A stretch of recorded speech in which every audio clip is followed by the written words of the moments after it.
Hi, and welcome to Filmmakers Compass Podcast, a show where we talk about movies and, well, more movies. I'm D-Man, joined by CP.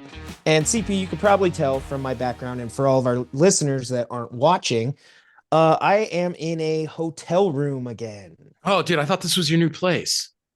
No, it is not, although it probably looks nicer at face value. So, yes, I am actually in a hotel for work again, and we are recording at night because, well, we have to take advantage of the time that we have available. So I'm excited for the episode we have today because there's one very important topic that I want to get to, which you'll understand once we get there. But CP, you look like you're in your normal podcast station. So how are you doing tonight? And are you excited about the show? First of all, I'm always excited about this show. So don't ask. Yeah, I mean, what's new? Nothing. Yeah, okay. I wake up and want to make Filmmakers Compass every day of my life.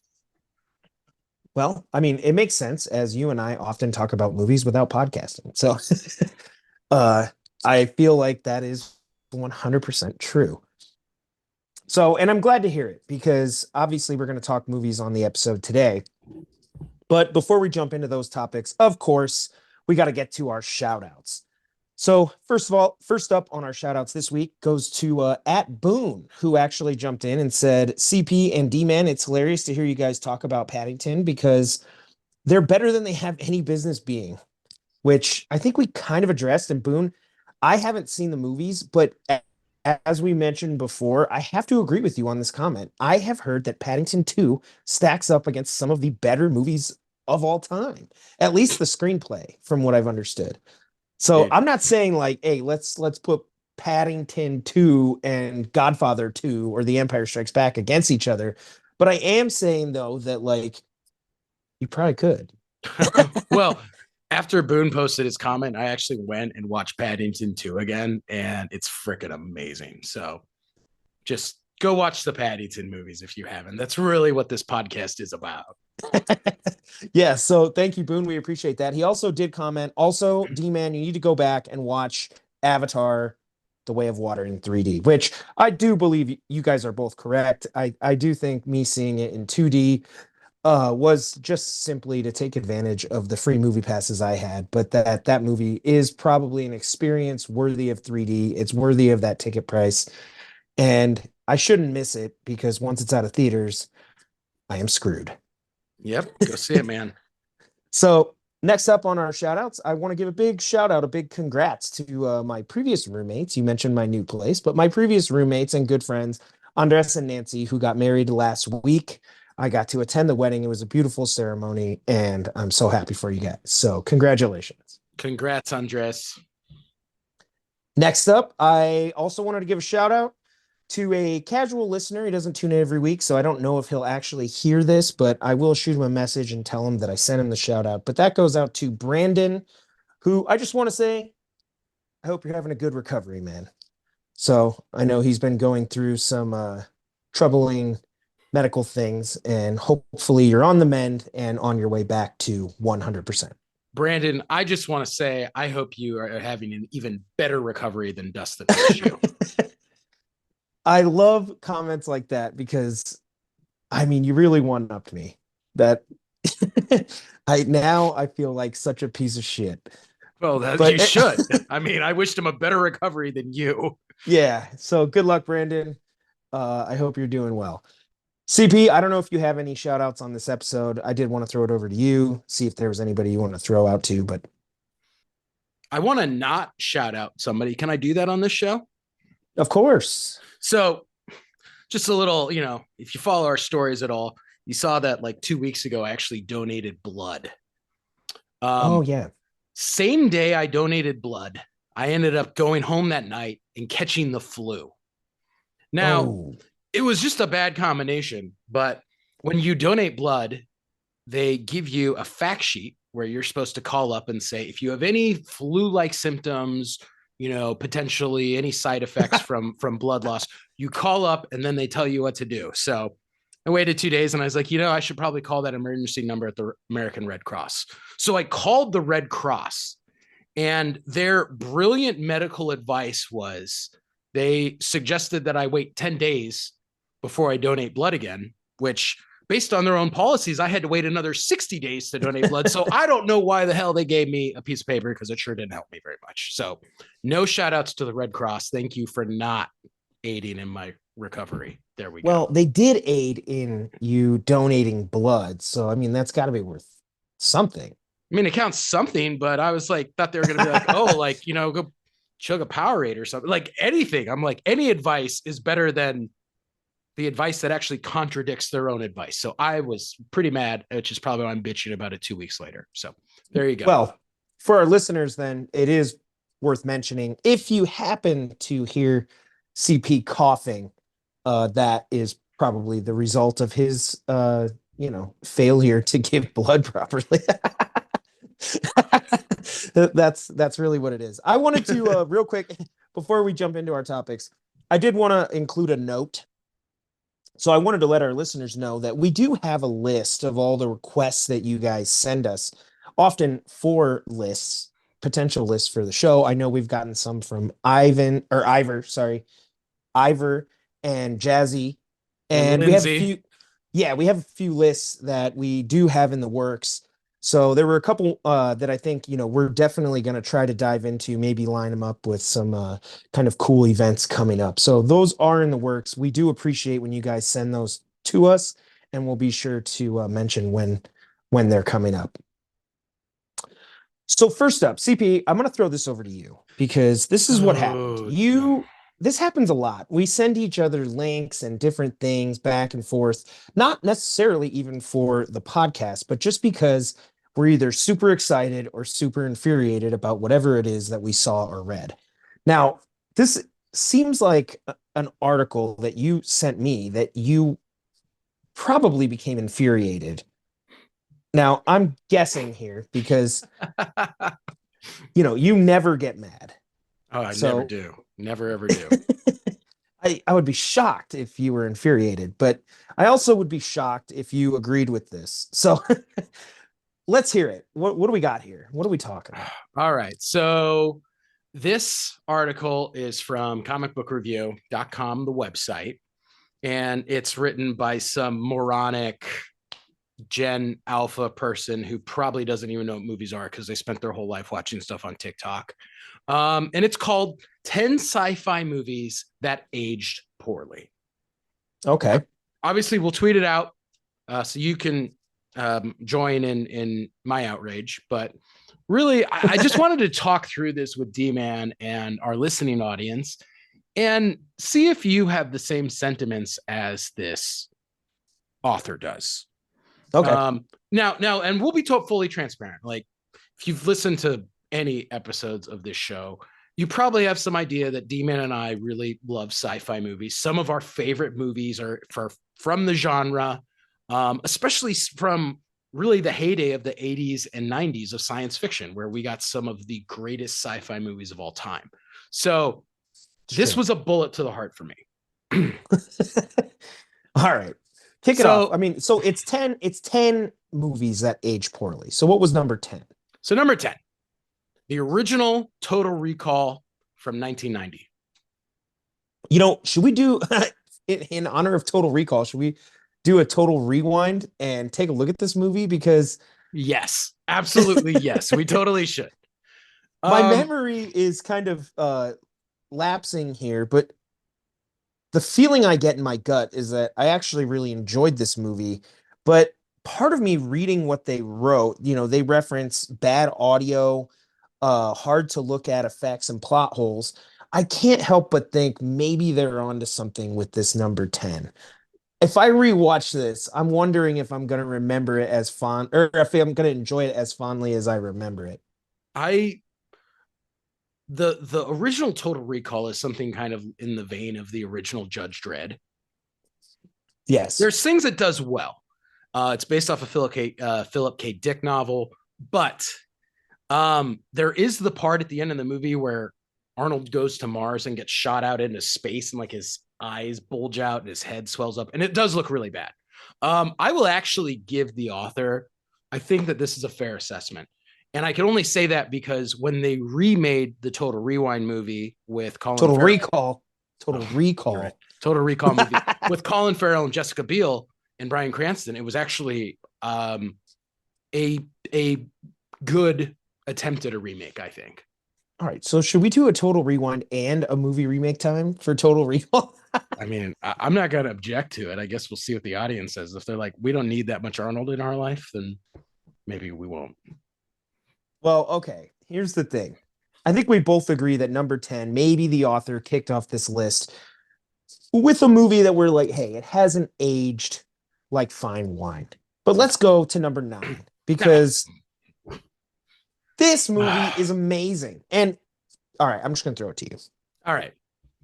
The movie from 1987, you probably can get what I'm getting at before I even say it out of my mouth. RoboCop. Probably one of the greatest science fiction movies of all time. And the thing that kills me about this author's analysis of RoboCop is they say it's meant to be a satirical film, Yeah. but the I kind film of get just it. doesn't seem like a satire. But it's totally a satire. If you know anything about history, if you know anything about 80s culture, if you know anything about the Cold War, this movie is completely a satire. It still holds up as a satire, and it is hilarious because of it. So just because you're too dumb to understand the comedy doesn't mean the movie's not funny. Yeah, I have to Hot agree with you take. here. I mean, I know that the effects, they're 80s effects, they do not necessarily hold up to what the standard would be today. Fine. I don't think the effects here hinder this movie at all. I think it's No, amazing. when the gas station blows up, when that guy melts in the vat of toxic waste, I mean, still looks great to this day. Well, what's the robot though? Not The RoboCop, the the but Ed 229, yeah, that the claymation one. Yeah, that's pretty bad. it reminds me a little bit of like the end of Terminator 1 where they do some claymation shots of the T-800. And yeah, maybe it didn't age so well, but the movie is just fantastic.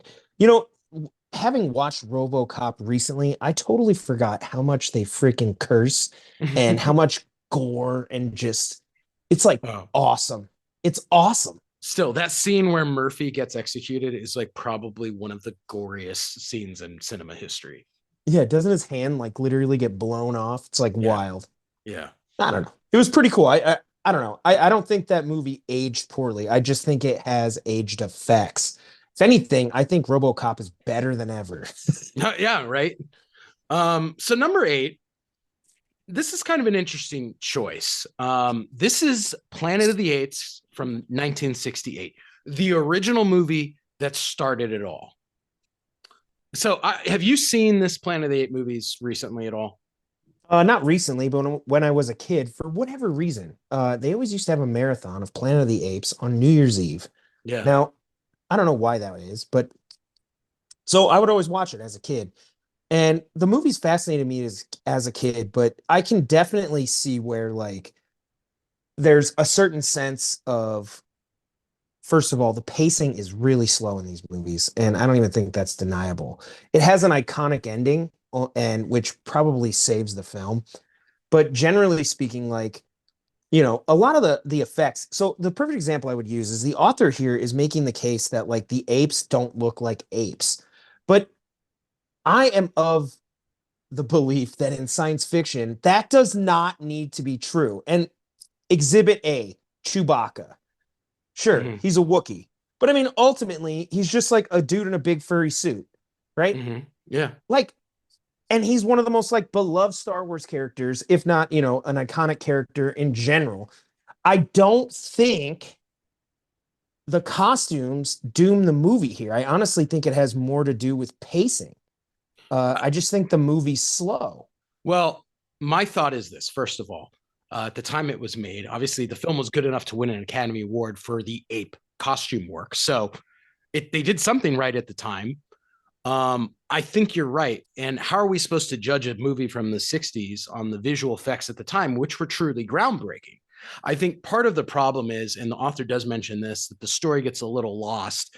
The movie, and I actually don't want to spoil it if you've never seen it, because I do It think does that have a the great original ending. ending is very powerful, but it hinges on one moment in cinema that makes the whole movie click. And I think for audiences at the time that this movie was made and released, it was probably horrifying. Is some of that lost generations down?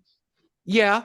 And I'm also going to say, again, the recent Planet of the Apes franchise that started with the James Franco movie are actually really good movies, and they went with CGI apes, but you couldn't do CGI at the time. So what we got was people in costumes, and I thought it was pretty good. Yeah, I honestly I think the actual issues lie in the story structure, which the author does mention, like you said, that it can get a little muddled in the middle, but it does make up for it at the end. And no, I'm not going to add Planet of the Apes as a sci-fi movie that I would say like you have to see today. I don't think so. Especially with the remakes. I honestly, this is how I would put it. Planet of the Apes is a movie series that I think maybe should be updated and remade. That's how I would put it. So Like, you actually do like the new versions with James Franco and yeah, but I mean, I think if you just take a look at the original, like you said, it was a movie made for its time. And I think what really works there was great for the audience in that moment, but it's a movie worthy of updating. The pacing is slow. A lot of like we said, the effects, I think they've aged fine. I don't have a problem with the effects, but we know effects have got better in general. Why not try to update something like that? I could see where that is totally a movie worthy of remake. fair enough. So number 7 is from 2004, and it's the movie I, Robot. Have you watched this recently? I haven't watched it probably since COVID, but I think right before that, so probably in the last like maybe three to 4 years. Okay. Now, the author's complaint really seems to be more with the fact that she doesn't seem to like Will Smith. Is Um, this after the Oscars slap? I'm assuming so, but it's weird because she defines it as just another Will Smith movie. Um, I, I don't know how that affects the quality of the sci-fi film, right? Well, it's another Philip K. Dick short story adaptation, which he did get a few. There was Blade Runner, I, Robot, Minority Report. There were a few of them. All man, I mean, his short stories obviously they weren't adapted word for word or anything, but what cool adaptations in general. I Blade think Runner, you're I wrong, though. I think iRobot's Isaac Asimov. is it Asimov? I think so. Okay. Yeah, I think you're right actually, because Isaac Asimov's the one that has the three rules, right? For Yeah. all robots. Yeah. Yeah. Okay. My apologies. Then Isaac Asimov, which is also awesome. Awesome. Now, this is a movie. I don't think the last time I saw it, I didn't think the effects were really hindering this movie, in my opinion. Certainly not the way that I thought the effects were hindering something like The Mummy, where even though that was only a few years before, this was 2004, I did think the effects in The Mummy did not look great. Yeah, they didn't age well. Movie was fun, whatever, but I was like, hey, these look like early 2000s effects. Here I was like, these actually look pretty good. I didn't really have any issue with the effects. I thought the story was pretty well told. I don't know. The author does make note that they don't dive maybe deeply enough into what it is that Isaac Asimov is getting at with his story, but I do think they did hit all the major notes. I thought it worked. So I would disagree with this. I thought it worked pretty well. I would too.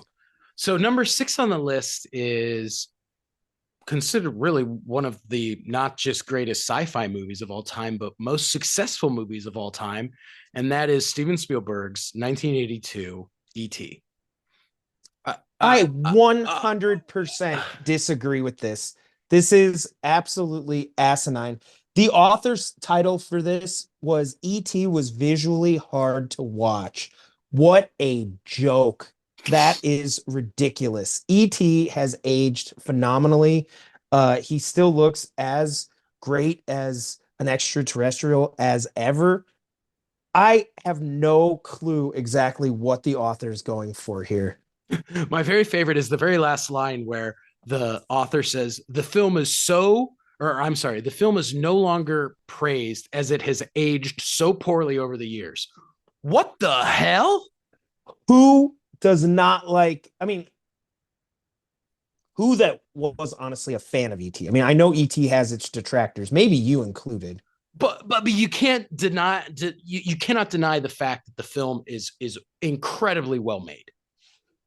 No, Like, I have no idea what the author's talking about here. I disagree with all of this. I think the story still holds up.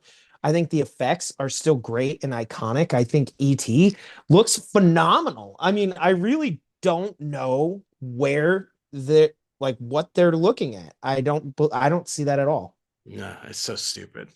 So number five, movie from 1999, and it's called The Matrix. Only one of the best, hero's journey, sci-fi, tech noir stories ever. And this movie, I actually watched this last year and it holds up phenomenally well. I have no idea what this author's getting at. Now, if all they're saying is that the effects are showing their age, meaning that, hey, some of the bullet waves look like they're from, like After Effects or something, Yeah, yeah, sure. But to what detrimental effect does it have on this movie? Zero. yeah. Zero. The I, movie looks phenomenal. It is amazing. I I don't, I just don't. don't understand what this author's talking about. They said The Matrix was a one of a kind film release that had been considered groundbreaking, but time has shown that The Matrix simply does not hold up the same way it did in the 90s. That is ridiculous. I don't get it because after watching the new Matrix, which we've talked about, and being so disappointed, going back and watching the original Matrix, it is still great in every single way. She literally, or the author says, for one, the soundtrack has aged poorly. I'm like, oh my God, I Wow. disagree.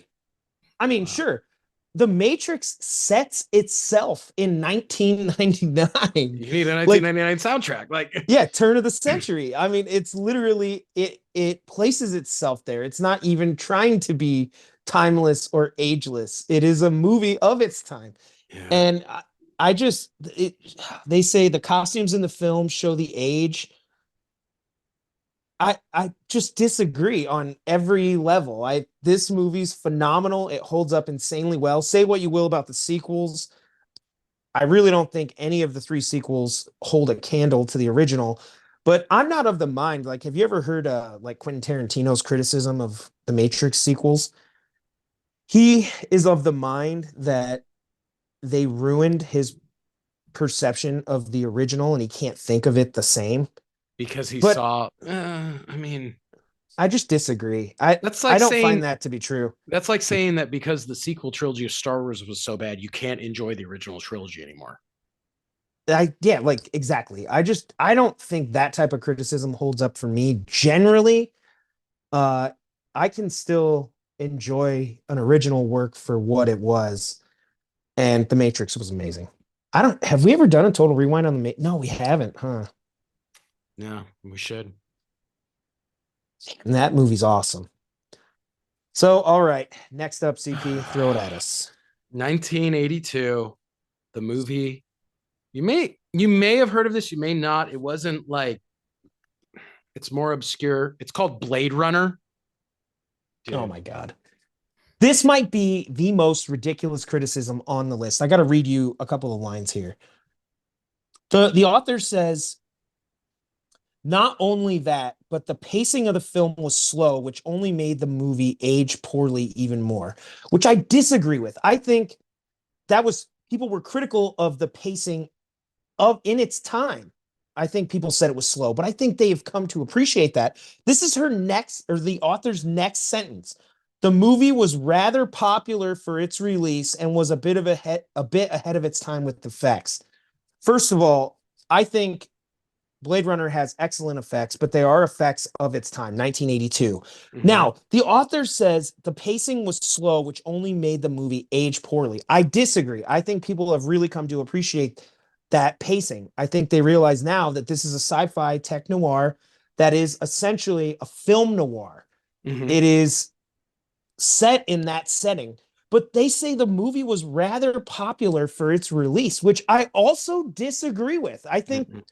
Blade Runner did not do well on the box office. It was not actually received by a lot of the fans very well. I think they thought, Harrison Ford in a sci-fi movie, Han Solo in another Yeah, yeah. sci-fi movie, it did not hit the beats that I think people thought of the time.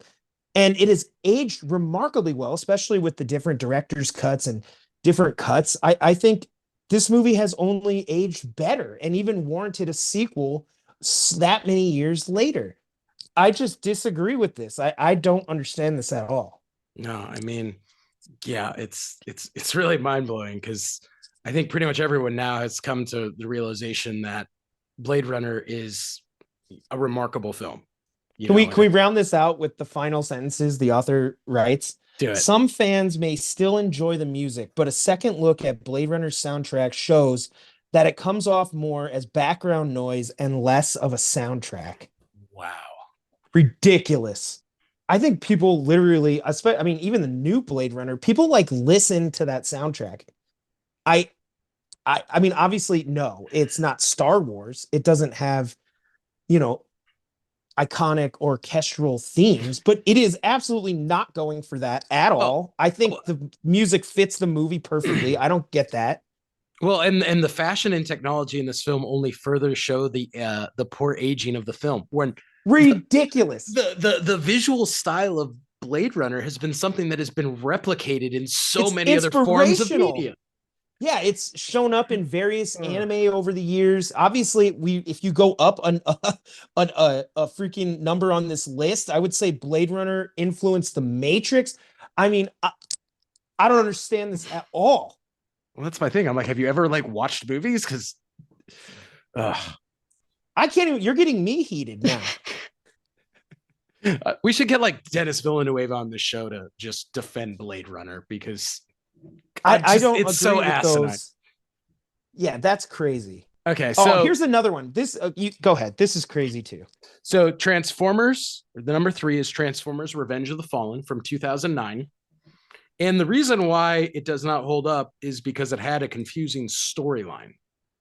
The reason why Transformers Revenge of the Fallen did not age poorly is because it was always shitty.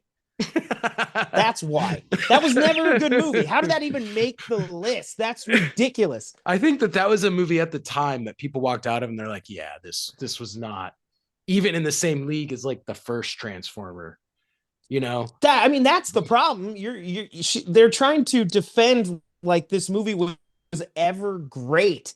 I'm like, this was yes, Transformers, the Michael Bay version had its day, but I mean, this was no peak.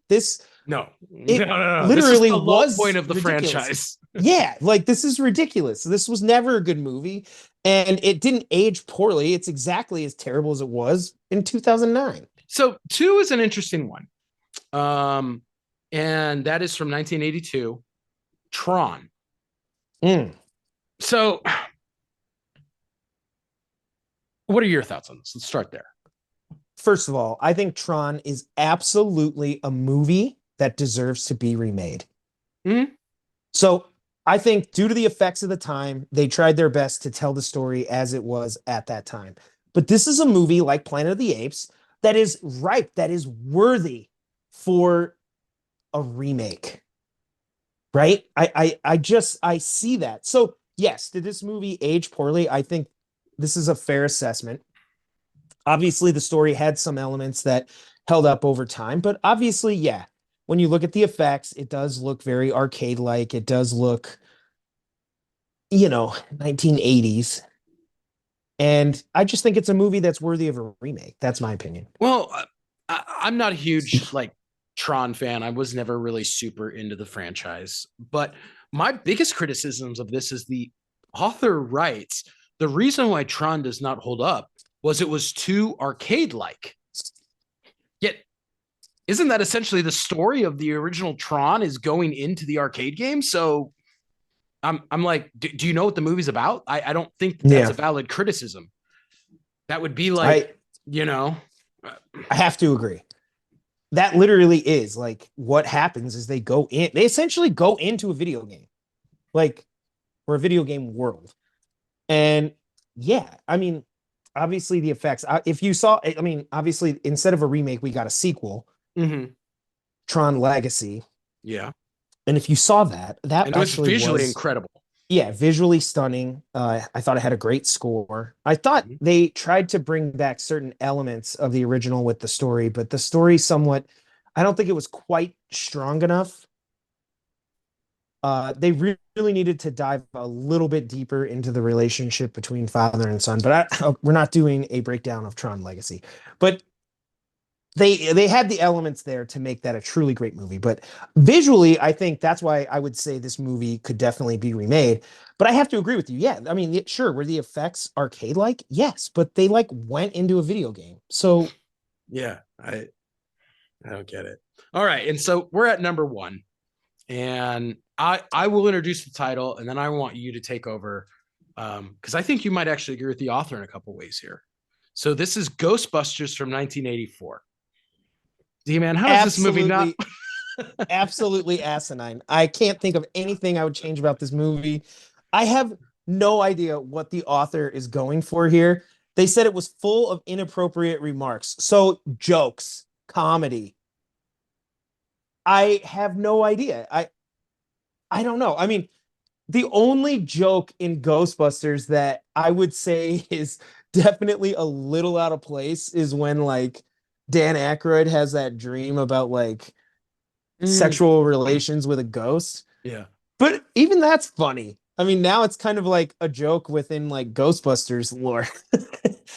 You know, I just don't like with numerous inappropriate lines by Peter Venkman and old effects. First of all, I think Ghostbusters looks phenomenal. Uh, it's no surprise that Ghostbusters has aged poorly. I disagree with this on every level. Like they're insinuating that I think Peter Venkman or Bill Murray is saying a lot of inappropriate things. Is he somewhat sexist? Is he trying to get laid as a scientist? Sure. I mean, inappropriate to the extent that he's a sleazebag. Yeah. Yeah, but that's his character. Like, Yeah. Yeah. Yeah. what are you talking about? It didn't age poorly. That's they wrote him that way on purpose. That's who he is. Oh I man. I don't understand what that. And besides, I think it's hilarious. I just Like I love when he goes into her apartment and he's like going around and he like opens the door and she's like, "That's just the bedroom. Nothing ever happened in there." And he turns around and he's like, "What a crime." well, and I mean again, if we are going to judge the validity of every movie now on the basis of the dialogue, the characters, the humor, uh, at the time that it was created, then we just need to every 5 years delete all art that's older than 5 years because time change, people change, cultures change. I mean, and if we're judging Ghostbusters on the merits of it as a film, like this is a stupid argument, Yeah. especially No, as a I sci-fi film that has spawned a successful franchise.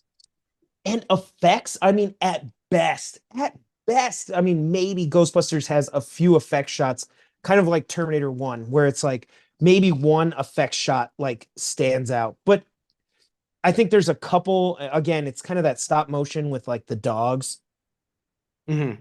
that maybe I could see where somebody would be like, those effects don't hold up as well. But I would say 95% of the effect shots, like the proton packs, um, Stay Puft Marshmallow Man, the fact that they like blew up a building in Manhattan, I think it looks amazing. Well, I mean, so much to the point that when Reitman, when Jason Reitman made the new Ghostbusters Afterlife, he made visual effects that looked almost identical to the original. So they can't be that bad. Yeah, I don't know. I don't know. This list, I gotta Well, give this two thumbs down. we will tweet this out and you guys can join me in trolling some people on Twitter because I just don't get this. And look, and maybe I'm just old and crotchety and biased. So if you, audience, do agree with this list. I mean, tell me where I'm wrong. I don't, I think I could find 10 more sci-fi movies that age much more poorly than these. I mean, I would give the author, like I said, Total Recall, Planet of the Apes, and Tron in the sense that I think they could and have been remade. Yeah, true. So, That's a good yes, point. Yeah. I think they are all worthy of updates. Um, Planet of the Apes, particularly, I think was more of a movie of its time rather than, I'm sure people that saw it then appreciate it the same way. Like a movie that stands out to me that had an effect on our culture, but probably wouldn't today is something like Jaws. Mm-hmm. Mm-hmm. Right. Jaws of its time literally frightened people from going into the water at the beach. Like it like affected like beach numbers and also inspired a lot of Yeah. people to create Shark Week. But if Jaws was released today, would it have that same effect on our culture? I don't think so. I think it was a movie of its time. I think Jaws holds up remarkably well. I don't have any problems with Jaws, but I do think the effect that it had was of its time. And, Mm-hmm. some of these movies that may be true, fine. But what's wrong with that? Movies, like you said, then we got to like delete movies and not appreciate what they were in their time. I think that's the beauty is like, I don't know. I don't know either. And I also disagree that Transformers age well. I think that movie was shitty. They're implying that people liked it the first time around. Yeah. I am glad though that Ghostbusters is number one because damn, that movie's just so good. If anything, this made me want to watch all these movies. Like That's what I was thinking. I'm like, I could literally put on almost every movie on this list tonight and be totally psyched. for real. But like, I mean, it's almost like this author, right? Like coming after something like the original Star Wars and being like, hey, Star Wars has aged poorly. You're like, yeah, I mean, they were using models and revolutionary motion capture systems for 1975, 76. Now, did George Lucas do special editions and update those movies? Sure, they do look better on Disney Plus than the version that released in 77. Mm-hmm. But there is still a large contingent of Star Wars fans who love the original cut, which I believe, do you own CP or the closest to it, the Of DVD course, version? I own it. Got the I VHS think it one looks amazing. right over there. It Yep. looks great. I mean, I love it. I could watch. I don't even care. I think it looks phenomenal. But I also do really enjoy the special editions. I know they get some hate just because they're simply not what was originally released, but I think they look great. They're phenomenal. I like how they cleaned it up. I think it looks a little bit sharper, Mm-hmm. brighter, Mm-hmm. fantastic. But here's the deal. I bring this up because I'm super upset. We talked a few weeks ago about upcoming movies in 2023.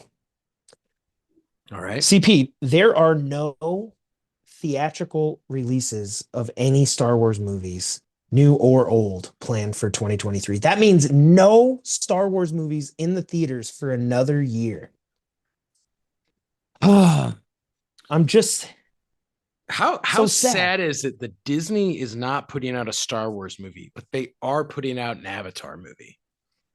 I just can't believe Disney has put Star Wars on the back burner here. And here's the thing. Star Wars is essentially the like crown jewel of like movie franchises. You have like Yeah. Star Wars, Marvel's hot right now. Uh you have what else? Harry Potter, James Mm-hmm. Bond.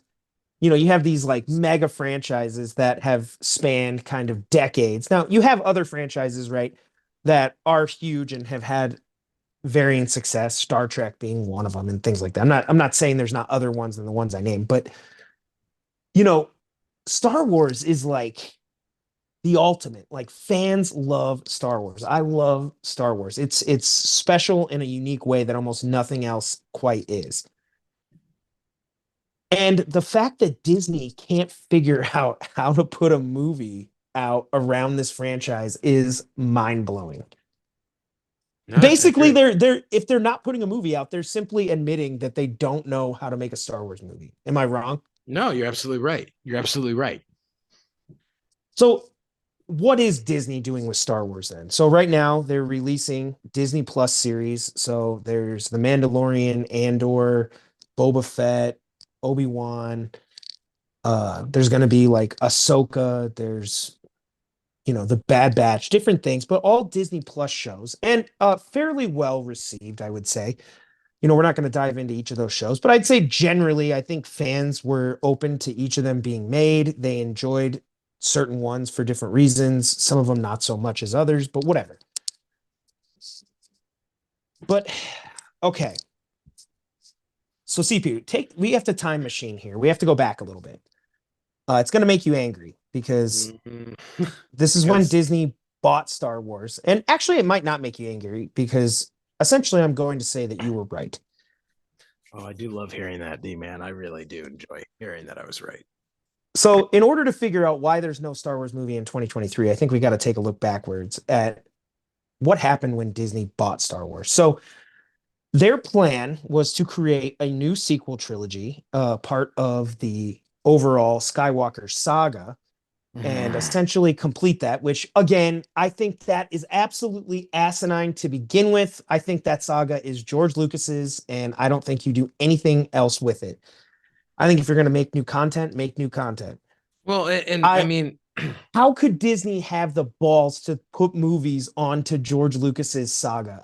That's crazy. I guess it's just hubris. I don't know. I think the other problem though is by spending what do they spend for Star Wars? 4 billion 4 billion, 4 point seems like a something billion. steal now. Yeah, right. But when you're like, okay, you spent that kind of money, why would you not take advantage of the true value in the IP, which is truly the Star Wars universe, not Yeah, just the Skywalker storyline? it I used to be don't know called the why they expanded universe, and now I believe Disney refers to it as Legends, but it's not part of the current official canon. continuity. Yeah, the official canon of Star Wars. So they wanted to make their own. Fine. So their plan was to create a sequel trilogy to the Skywalker saga and then create kind of solo films littered throughout about specific moments in Star Wars lore. So you think Rogue One is about getting the Death Star plans. You think Solo is about how did Han Solo get the Millennium Falcon, right? Yeah, yeah. It's just like we're going to answer some random questions. The problem is, first of all, the sequel trilogy was poorly planned out. So, like, forget new movies for a moment. And if you just look at the sequel trilogy, it was obviously not coherently planned out as a trilogy. It just they wrote one movie, then they got somebody and he wrote another one, and then somebody else wrote another one. Yep. So Pretty that won't much. work. The Now worst way to that's ever build a trilogy, by the way. Yeah. Well, and then you have the solo stories, which Rogue One was incredibly well received and Solo not so much. But the point is more with those solo movies, they didn't really connect to anything. It's kind of like I think of it a little bit as kind of like the expanded universe of Star Wars. These are Mhm. ancillary stories made for the hardcore fans that always wondered how did they get the Death Star plans. But Mhm. for like a casual fan that likes the main storyline, you may not care about those stories. And Mhm. rightfully so, because really who cares, right? Yeah. Yeah. A fan cares. That's who, a diehard fan. So, when you make Rogue One and you make Solo a Star Wars story, that movie really only has mainstream appeal to people who are already diehard Star Wars fans. And the very nature of what they're proposing with those implies that. So when Solo doesn't do so well and they're like, what happened? It was a Star Wars movie. You're like, well, it was like, you know, part of the character got. Yeah. Yeah. It wasn't like the main story and it got treated as such. And that makes a lot of sense. So when I look at Disney and I'm thinking, what can they make as a movie going forward? Obviously, I think Star Wars lends itself to a giant shared universe. I think that was part of the fandom before Disney bought it with the expanded universe. Yeah. So I don't know, man. I'm curious what they plan to do because I don't think solo films will truly work. Star Wars is known for trilogies, but Hmm. it doesn't have to be. That could have been just the Skywalker saga, and then you leave trilogies behind. You could follow the Marvel formula with Star Wars and create a giant shared universe, but they would have to come up with some sort of story that has a lot of narrative propulsion. Hmm. I think Marvel being a perfect example, which is, you kind of start out with these character stories and you end up with the team up film of the Avengers. But really, the narrative propulsion of the Infinity Saga is Thanos collecting the Infinity Stones. Hmm. And it all builds to that. So you would need some sort of story that has that type of narrative propulsion. And right now, I don't know if Disney's up to the task or they know what that is. Well, it seems like Disney is so determined to not misstep that they just seem like they're playing everything very, very safe. And True. really, what they have done, and probably part of this is because Dave is so central to calling the shots now, but it looks like they're almost turning to a Clone Wars as sort of the central guiding piece of Star Wars going forward.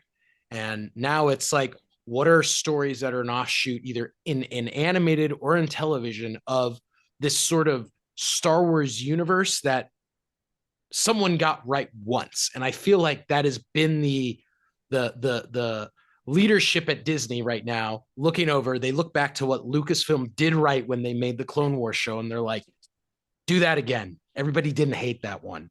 So we gotta, we'll make a Bad Batch show. We'll make a Rebels show, which is kind of a continuation of the same storyline. We'll do a live Yeah. action Ahsoka. We'll do live action Obi-Wan because we're playing it safe within these realms that we didn't screw up. And I think actually because of that, they're really just dooming themselves to fail. And I think something that was always so well done when Lucasfilm was working with all these other sci-fi creators and game designers was the mentality was kind of like, hey, as Lucasfilm, what we do is we call the shots.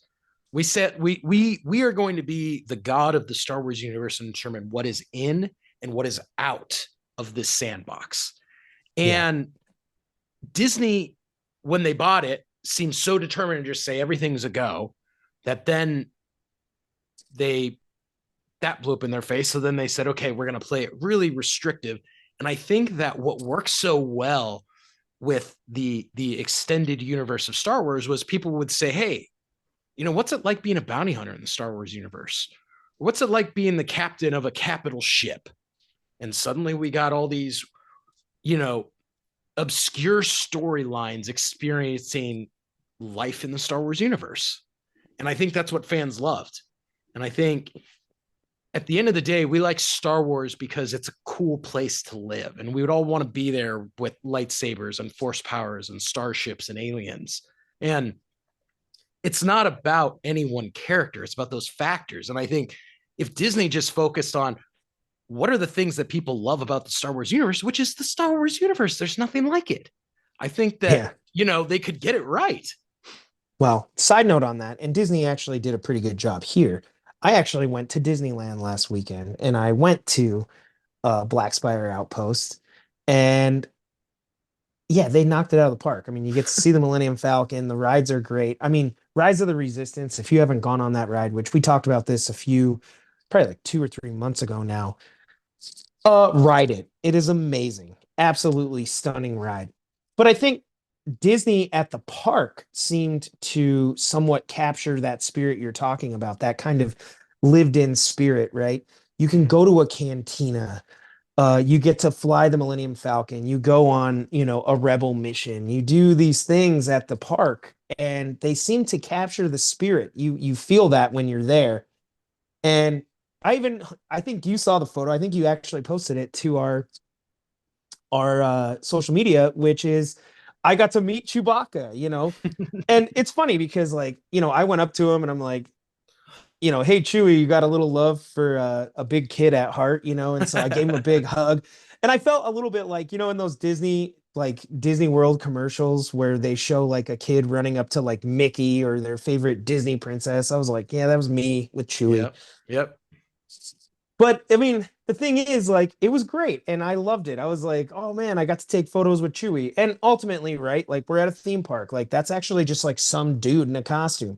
But like, you know, like I loved it. I was like, that was so cool. I literally CP, I waited in line for the magic Wow. with a bunch of kids. So it was awesome. And I don't know, I feel like Disney just has to find those special elements that make Star Wars work. And one of them, and we do got to get to this, is mythology, is myth. Hmm. Hmm. I think when they go back to their main narrative, if you follow any of George Lucas's interviews, any of the, you know, things he's talked about writing Star Wars and what have you, he often talks about myth and heroes with a thousand faces and Yeah. all these things. Yeah. And I'm not saying you got to carbon cut out, right, the hero's journey from A New Hope the way that something like, say, The Matrix did, right? The Matrix follows the hero's journey almost to a T, which is great. It works. It's a great story. But you do gotta have some underlying motifs, some underlying themes. And I don't know if Disney has been able to capture that. I feel like they've kind of been riding on the iconography and the elements that made Star Wars work in the first place. Yeah. So, and no one's done this better than probably George Lucas himself. And he didn't even, like succeed himself.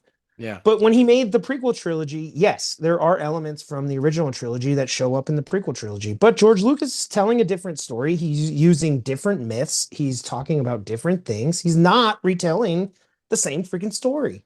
Yeah. Yeah. And Star Wars needs a little bit of that. Yeah. No, you're right. I mean, does it need George Lucas? I don't know. But Maybe. Maybe. it needs a little myth making here. And I don't know. I hope they're up to the task. But CP, while we're on this topic of Star Wars and what Disney can do, I am curious, like, what would be your like top five kind of things from maybe the expanded universe that you would like to see in either live action or Ooh. adapted? So that could range from anything. You go back to I talked about earlier, like the character guide could be ships, tech, planets, people, stories, and I haven't read it all. So to our listeners, hey, I'm not going to sit here and say I've read every expanded universe book or anything, but like, what would you like to see? Okay. Well, I mean, the first thing I'd like to see is the Grand Admiral Thrawn trilogy by Timothy Zahn. Uh, Which was amazing. We both but read that. but we can't really count that because they actually have introduced Thrawn as a character in the Rebels series. So I'm gonna say they kind of pulled him into the mainstream universe. So Yeah. I gotta Well, throw that out. that and to do it, you would essentially have to use like that de-aging technology and just have basically like 3D versions of Han, Luke, and Leia and everybody. Right. I mean, the actors, if you were going to do that, it should have happened in the 90s. Instead of the books, they should have made those movies. Oh, Right. that'd If been you were going to amazing. do it, Yeah. but they didn't do it. And now, obviously, like Carrie Fisher isn't even with us anymore. RIP. So, Yep. like, you know, that can't even really be done. So, Mhm. obviously, I agree with you. I think that would be a great adaptation, but I don't think that's going to happen. All right. So I'll give you five then that do not include that. So number five for me is the character of Dash Rendar. Oh, Um, okay. Shadows of the Empire. Shadows of the Empire, the book. He was also in the main character in Shadows of the Empire, the N64 video game. Amazing. And I think that is exactly the type of character who you could make a killer Disney Plus series about. Let's go follow this awesome smuggler that we totally love from the book, who isn't really aligned with anybody. He's out for himself, and he is a badass and a great everything you love about Han Solo in a different dude. And I think that's a lot of fun. Honestly, I wouldn't even mind a Shadows of the Empire adaptation. That'd be kind of cool. Yeah, right. Oh, such a good one. Um, Number 4 for me is the planet of Nar Shaddaa. Go into depth on this. Which planet is that? So Nar Shaddaa is a planet of gangsters. It's actually Ooh, from the Han yes. Solo trilogy of books about his origin and how he met Lando and how they got the Millennium Yes, Falcon. I remember. That's also a great trilogy. And what's really cool about the planet is it takes you to one of the few places that is not aligned with the Empire or the Rebellion or the Old Republic. It's just a planet run by a bunch of gangsters, inhabited by a bunch of gangsters and bounty hunters. And it's kind of like, the really seedy parts of Vegas. And I think that that would be a really fun place to go in A Star Wars. movie, but I Yeah. don't want to go to the seedy parts of No, no, no. Vegas. And that's the type of thing. Like, why doesn't an episode of the Mandalorian take place there? That would That'd be be so cool. fun. Yeah. Number 3, the character of Talon Karrde. He's actually Okay. from the Zahn Thrawn trilogy, and he is kind of a non-aligned. He calls himself an information broker, and sometimes he helps Mm. out the Empire, sometimes he helps out the New Republic. But again, it's one of these characters who is out for himself. He has tons of resources at hand, and I just think that that's kind of a fun area to explore because so much of the Disney Star Wars has fallen into the kind of black and white. So I have a question. Yeah, Did you ever see The Last Jedi? no, They have a character like that in the movie, and then they absolutely just shit all over it. really? Who is it? Yeah. Benicio del Toro. Did you ever know he's in a Star Wars movie? No. Yeah, he is.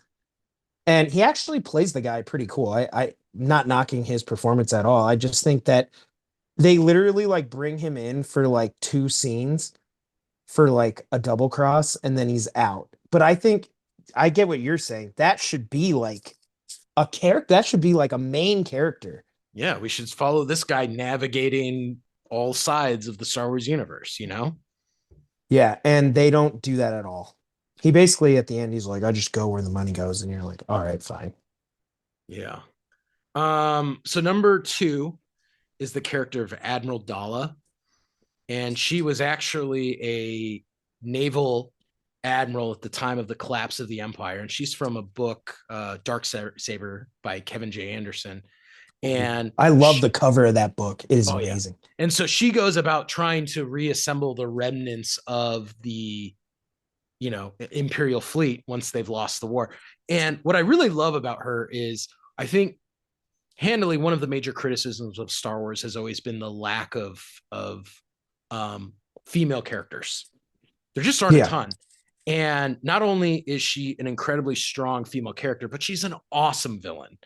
And you get more bang for your buck that way, I guess. So I would love to see Disney look at her. Now, number 1, and I'm pretty sure you know exactly what I'm going to say, Dustin. Kyle Katana. Oh yeah. Who was better than Kyle? Dark Forces, Jedi Knight. I mean, Jedi Knight 2 is still one of the Right? Star Wars video games of all time. I mean, Rogue Squadron, Yeah. Shadows of the Empire, and probably that. And Oh, Kyle and Star Katana Wars Galaxies was amazing.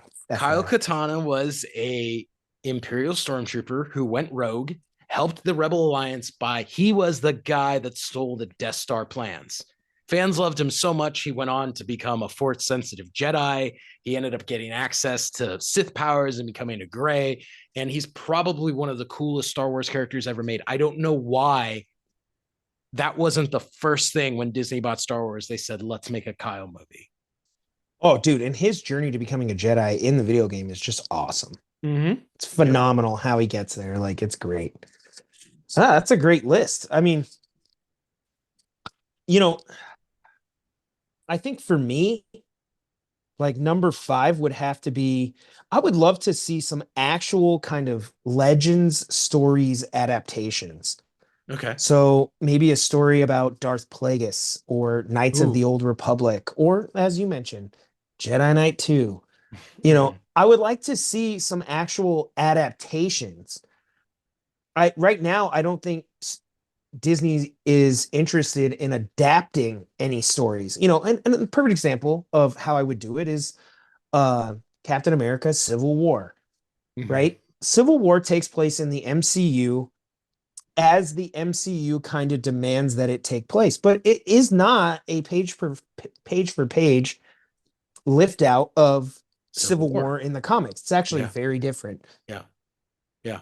And so, I mean, ironic, like in the comics, like spoiler alert, like Captain America like dies. So, you know, I just think there's an opportunity with legend stories to go ahead and actually like adapt some of these storylines. Yeah. And that brings with it obviously a built-in audience with the adaptation. It appeals to diehard fans. And if you do it right and you build those into the overall lore of, say, your own kind of Star Wars MCU, then I think you would be able to make those work.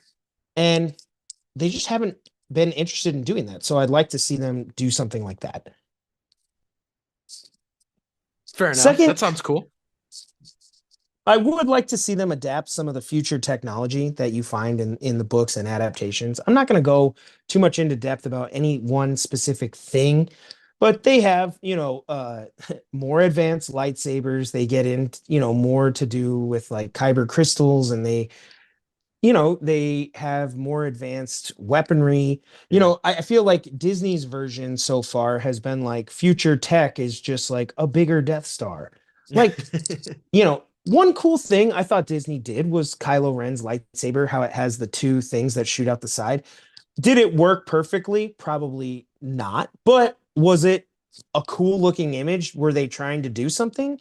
I like that. I mean, try Mhm. try new things, do something. So, and I think in Legends or the expanded universe, there's tons of future tech, advanced ships, different things that they could bring to the screen. So my only gripe though is, and this is with future tech and anything they're going to bring to the screen, is when you bring things in, you can't have it kind of undo the story elements that came before. So the Mhm. perfect example being like in Rise of Skywalker, Rey learns like force healing, right? Mhm. And she, damn it, she learns it really fast, where you're like, that's ridiculous. Like if that was out there, like part of me is like, if that was out there and available to the Jedi, like why would they not have known that? Why would the Sith have not, like, how Yeah. could that Yeah. not have been known? And even to that end, like Anakin essentially turning to the dark side was in pursuit of finding out how to save his wife from dying. Mhm. And here's Rise of Skywalker just simply being like, you can do this now. And it's like, oh, that's really Yeah. frustrating, because if you go back and this was available, that is really frustrating. And so when you introduce future tech, future powers, future things, I would hope that they would always keep that in mind and not do it in a way that really kind of like undoes some powerful story moments from before. Okay. I like that. Now, here's three characters that I'm going to list, and I don't think we'll actually get this adaptation.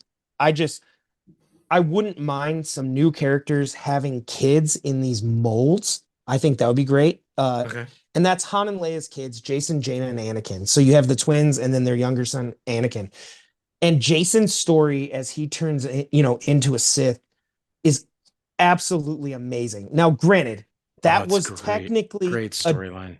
yeah, it was technically adapted as Kylo Ren, but nowhere near as good as what you find in the literary version. And again, with the Thrawn trilogy, we kind of mentioned like we can't really revisit Luke, Han, and Leia again, but I wouldn't mind some new parents and some new kids that follow those molds, because it's epic, dude. No, Like I their agree. storylines are incredible. So number two on my list is Mara Jade. Oh, I Now, love Mara Jade. this was always a cool expanded universe character. Actually became probably one of the most popular expanded universe characters. Hmm. She is still intertwined with our main heroes, particularly Luke, Hmm. as they end up getting together and all of that. But I would like to see the character adapted, very similar to the way they did Grand Admiral Thrawn. No, Hmm. they did not adapt him from the Thrawn trilogy, but I would like to see her make an appearance. I think that would be fantastic. Yeah. Sure, maybe she doesn't fall in love with Luke, but I just think there's like that would be really cool. I always enjoyed her character. She was kind of a badass. Yeah, She total badass. also kind of, switch sides and Hmm. different stuff. And I think I would love to see a version of that come to the big screen. But CP, here is the conclusion to this overall discussion, and this is what I would love to see. Absolutely 100%.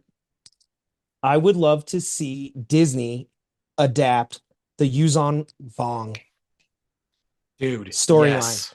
Yes. which for all of Yes. our listeners, if you don't know this storyline, essentially it is that invading visitors from a different galaxy come to Star Wars galaxy, and they are absolutely insanely powerful. They don't believe in technology. They're totally organic. They believe in honor and pain and Hmm. like all this crazy shit. Well, anyway, the storyline is epic. Now, again, this does take place with our main heroes, Luke, Han, and oh my God, they broke my heart with Chewie. I just gave him a hug. But like the solo kids are there. It's amazing. Well, anyway, I would love to see I would love to see everything we just listed combined into you have this absolutely menacing force from outside the galaxy come to the Star Wars galaxy and take on a set of these heroes. I would love to see some new parents have three kids, Jason, Jaina, and Anakin. You have the Jedi, you have the Sith. Mara Jade can make an appearance. You got all this future tech, and they have to defend the galaxy. I'm in. Yeah, dude, I'd be into. That would be amazing. No, and you're gonna Oh, break you're dude. gonna break the mold. We're gonna go in a totally new direction. It's gonna be absolutely wild. And I think you could make Disney Plus shows about it. You could make video games about it. I think, yeah, I would do that. That's what I would do. Dude. Oh my gosh. How incredible would that be? Oh man, I can't even like imagine you have the Jedi trying to beat this outside force, but the Jedi and the Sith still don't get along. You have double Yep. crosses, you have it all. And yeah, that I would pay a lot of money to see that. Oh, yeah, Ships no. going to light speed, laser battle, like unreal. And I would pay a lot of money for that. And I would hope that Disney will come to their senses and find a story with scope like that that can move the needle where we're like, dude, Star Wars is so epic, like insane. So that's my list, CP, and I hope it happens. All Dude, right. I love it Well, this was so actually a really much. good discussion. I actually love talking Star Well, Wars. oh gee, that's a big surprise to everybody who's still listening. Yeah, I gotta give right here. I gotta give a big shout out to Ivor. I would love to have Ivor come on the show for a segment like this, or even to talk about maybe correcting like the DCEU, or I'm gonna drop his name, James Gunn. Ivor, we got to get you on. Like, I feel like Ivor would love a discussion like this. We got to get him on the show. Dude, you ruined everything great when you brought up James Gunn. Sorry, man. I was Well, on like a total high here thinking about what Disney could do. And then I thought about the shit show going on over at WB. So thank you for that, by the way. Much I appreciated. almost feel like I should like write something and just like send it to Disney. Like, be like, this is what you do. Like, don't remake A New Hope. Don't you go bold, you go big, you make it epic. It would be insane. Uh, no, you're right. And again, they could adapt the Legends universe in the same way that they adapted elements of Marvel comic storylines, Yep. tweak them, And make them work with new characters, and but use it as a blueprint because they're good. they they can even set it after Rise of Skywalker and just essentially treat it as a reset again. And so essentially all you do is you allow the sequel trilogy to give the time you need to tell the Mandoverse story that's happening on Disney Plus with Ahsoka and all that. So Mm-hmm. they now you have that time to allow those stories to flourish in their own timeline. And then Mm-hmm. you just reset after Rise of Skywalker. There's a new Republic and you have new characters. We're not going back to the old characters. I don't even care about them. Their stories are done. We need new people. We need new blood. We need, we need like Jason Solo, Mara Jade, Grand Admiral Thrawn, Yeah. you know, Admiral Dala. Like, we No, need you're to right. see that come to life. Yeah. It has to. Yeah. No, I totally agree. It'd be so much So fun. I would love it. I mean, I would probably fall in love with Star Wars all over again in a new way. It'd be so epic. Oh, all right. I got Oh, to come dude. down off this high and finish this show. So I want to say to our listeners, thank you guys for tuning in. I hope you enjoyed the show. I love talking Star Wars, and I hope you guys enjoyed hearing me talk Star Wars. And CP, I think you love talking Star Wars as much as I Oh, do. dude, So I love talking Star Wars. I'm not even gonna pretend like I don't. It's like one of my favorite things. Just wish yeah, they'd I get it feel like right. Just want them to get it right. I could keep going for a while, but we're going to call it quits. So, to all of our listeners, be sure to continue the conversations. Let us know what you think. Is there something that we missed that you think Disney should be doing with Star Wars? Is there something that, we said that you think that's crazy? Don't bother. What do you think they should do? And keep the conversations going with the list from before. I'd love to hear our listeners' thoughts on whether some of those sci-fi movies aged poorly because that was crazy. Oh my gosh, so bad. Leave us a 5-star review on iTunes and any of the podcast directories. Help us rank a little bit higher. And then to continue the conversations, you can find our social media links and all previous episodes at filmmakerscompass.com. You could follow me directly at Big Kid D-Man. You could And follow CP. me at IndyCal5. Thanks for tuning in this week and checking it out. In the meantime, keep watching movies and we'll catch you back here next week.